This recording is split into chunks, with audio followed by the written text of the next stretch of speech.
Good morning everyone. Welcome to the lecture of DOS, Design of Structure. Today we will start a new topic, development length. So before going to start a development length, we will see what is development length.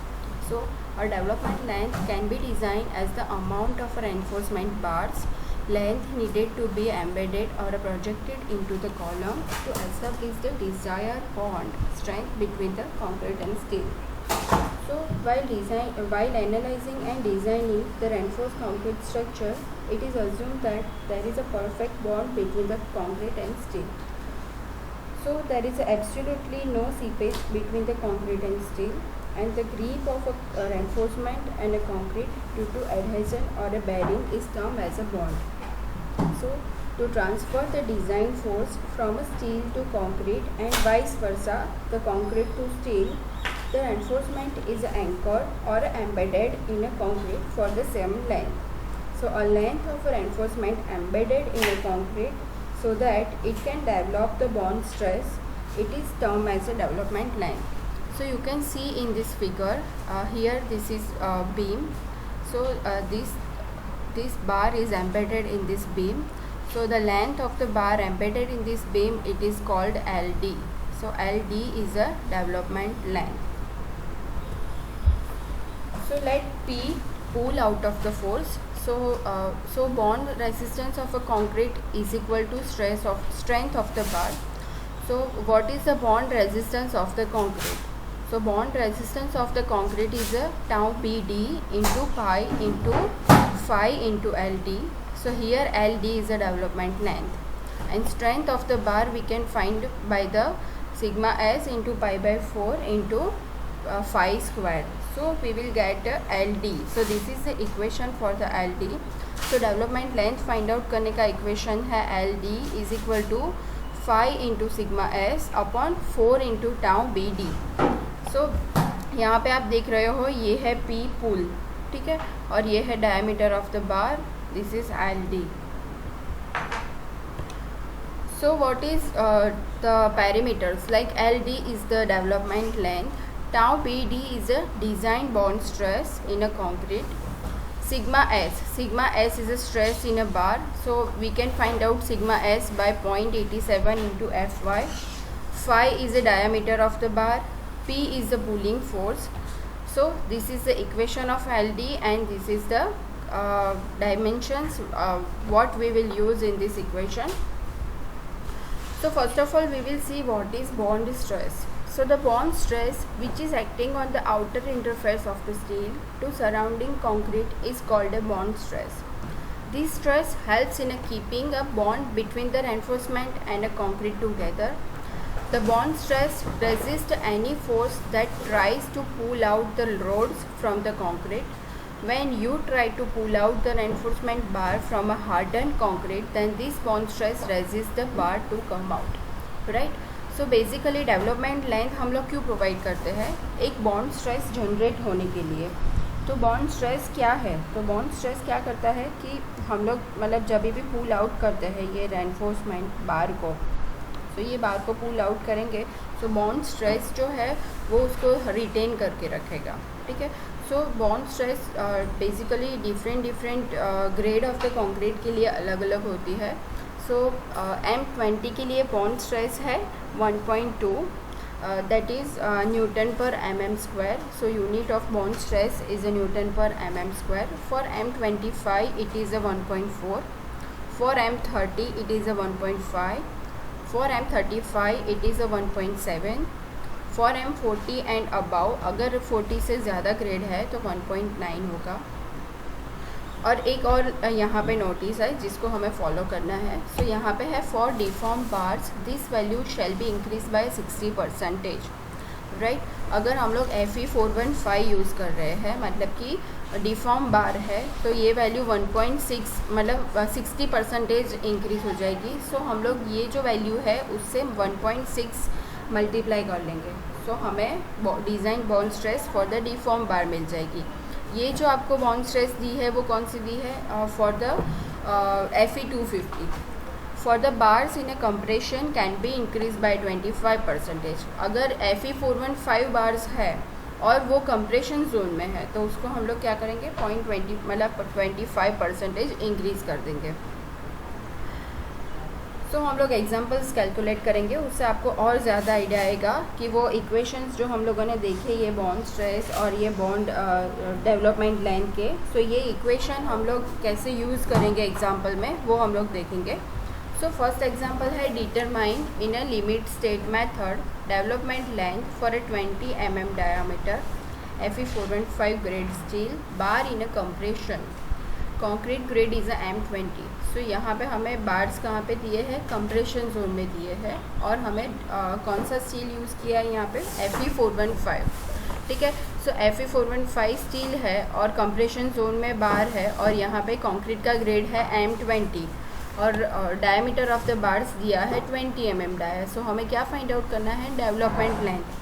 सो हमें development length का equation already पता ही है कि LD is equal to 5 into sigma S upon 4 into tau BD।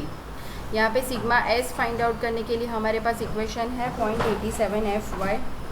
सो ये FY हम लोग 415 use करेंगे, ठीक है। सो यहाँ पे सिग्मा S हमें हो जाएगा 361.05 न्यूटन पर mm²। डिज़ाइन बॉन्ड स्ट्रेस हमें कितनी मिलेगी 1.2।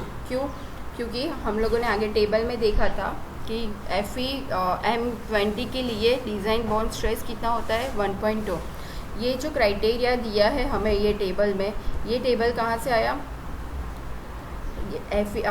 टेबल IS 456 में से हम लोगों ने लिया है। ये IS 456 पेज नंबर 43 पे ये पूरा टेबल आपको दिया है, आपको याद रखने की ज़रूरत नहीं है। सो हम लोग वो टेबल में से हम लोग ये बॉन्ड स्ट्रेस की वैल्यू ले लेंगे 1.2। बट हमें एक नोटिफिकेशन भी दिया था कि अगर हमारे जो बार्स हम लोग यूज़ कर रहे हैं वो बार्स अगर HYSD बार्स है तो वो 60% इंक्रीज़ होंगे, और अगर वो कंप्रेशन जोन में है तो 25% इंक्रीज़ होगा, ठीक है। सो हमारे जो बार्स है वो HYSD बार्स भी है और कंप्रेशन जोन में भी है। सो हमें दोनों करना पड़ेगा। तो क्या करेंगे 1.2 हमारी वैल्यू है, उसके साथ हम लोग 60% मतलब कि 1.6 मल्टीप्लाई करेंगे, और 25% मतलब कि 1.525 मल्टीप्लाई करेंगे। सो हमें टाउ BD की वैल्यू कितनी मिल गई 2.4 न्यूटन पर mm²। So we will use this value to find out the development length. So we will put all the values in this equation. Phi is a 20 because 20 mm diameter bars are provided. Sigma S we have found it 361.05 Newton per mm². Tau BD is a 2.4 Newton per mm². So our LD will be a 752.18 mm. Now we will calculate one more example. So आपके लिए और clear हो जाएगा। यहाँ पे है determine the development length for a 20 mm dia Fe 250 grade steel and for a compression zone take a concrete grade M20। So यहाँ पे हमें अगेन 20 mm डाया का बार दिया है, यहाँ पे हमें दिया है Fe 250, मतलब कि हमारा स्टील कौन सा है, माइल्ड स्टील है, और ग्रेड कौन सा दिया है M20, ठीक है। सो हम लोगों ने वो जो टेबल देखा था बॉन्ड स्ट्रेस के लिए, उसमें क्या था, जो वैल्यूज़ दी थी वो Fe 250 की दी थी, पर यहाँ पे क्या है, अगेन कंप्रेशन जोन में है बार। सो कंप्रेशन जोन में बार है, so as per this notice हमें क्या करना पड़ेगा 25% इंक्रीज़ करना पड़ेगा यहाँ पे। सो हमारा जो टाउ BD है उसमें हम लोग 1.2 के साथ 1.25 मल्टीप्लाई कर देंगे। सो हमारा टाउ BD मिल जाएगा 1.5 न्यूटन पर mm², ठीक है। टाउ BD तो हमें मिल गया। अब हमें क्या चाहिए, sigma S। So sigma S का इक्वेशन हमें पता है 0.87 इंटू FY। यहाँ पे FY कितना है 250, क्योंकि Fe 250 ग्रेड का स्टील यूज़ किया है। सो सिग्मा S हमारा हो जाएगा 217.5 न्यूटन पर mm²। सो ये सारी वैल्यू हम लोग ये इक्वेशन के अंदर पुट करेंगे। सो LD इज इक्वल टू 5 है हमारा 20, सिग्मा S हम लोगों ने फाइंड आउट किया 217.5 न्यूटन पर mm²। टाउ BD हमने फाइंड आउट किया 1.5, वो टेबल के ऊपर से, जो टेबल हमें पेज नंबर 43 IS 456 में दिया है, वो टेबल कौन सा है, so design bond stress for a plain bars in a tension. So वो टेबल में से हमें वो मिल गया टाउ बी डी। सो हमें एल डी यहाँ पे कितना मिल रहा है 725 mm। ठीक है, वन मोर एग्जाम्पल हम लोग करेंगे। एग्जाम्पल है determine development length for a 16 mm diameter bar Fe 415 grade steel in a compression and a concrete M25।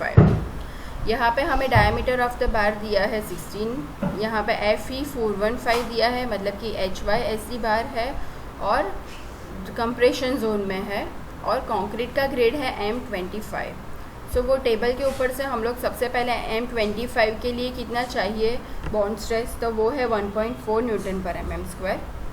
अब HYSD बार है, मतलब कि हम लोग उसको 60 से मल्टीप्लाई करेंगे, और कंप्रेशन जोन में है, मतलब कि 25% इंक्रीज़ करेंगे। सो हमारा टाउ बी डी कितना हो जाएगा 1.4 इंटू 1.60 इंटू 1.25। 1.60 इसलिए किया क्योंकि HYSD बार है, मतलब कि Fe 415 है, और 1.25 से मल्टीप्लाई इसलिए किया क्योंकि हमारा कंप्रेशन जोन में है। सो हमें टाउ बी डी कितना मिला 2.8 न्यूटन पर mm²। अब हम लोग फाइंड आउट करेंगे sigma S. So sigma S के लिए 0.87 इंटू FY। सो 0.87 इंटू FY हमारा रहेगा 415। सो हमें कितना मिला 361.5 न्यूटन पर mm²। सो ये सारी वैल्यू हम लोग LD वाले इक्वेशन में पुट कर देंगे और हमें LD मिल जाएगा। अब हम लोग एक और एग्जाम्पल करेंगे। सो एग्जाम्पल है a cantilever beam of a 2 metre span is a projected from a column to 400 mm width. The cantilever beam is provided with a 4 number of 20 mm dia of a Fe 415 grade. Effective cover is a 50 mm. Determine the anchorage length and sketch the anchorage details. M20 concrete, यहाँ पे हमें encourage length मतलब कि development length find out करनी है और उसका sketch draw करना है। सो यहाँ पे सबसे पहले हमें 20 mm डाया Fe 415 दिया है। सिग्मा एस हमारा क्या हो जाएगा 0.87 और Fy है हमारा F415। सो सिग्मा एस हमारा हो जाएगा 0.87 इंटू 415। सो हमें सिग्मा एस मिलेगा 361.05 न्यूटन पर mm²। डिज़ाइन बोन स्ट्रेस हमारी कितनी हो जाएगी 1.2 क्योंकि M20 कंक्रीट है, बट यहाँ पे क्या है HYSD बार है और कंप्रेशन जोन में भी है। सो हम क्या करेंगे, सॉरी यहाँ पे कंप्रेशन जोन नहीं है।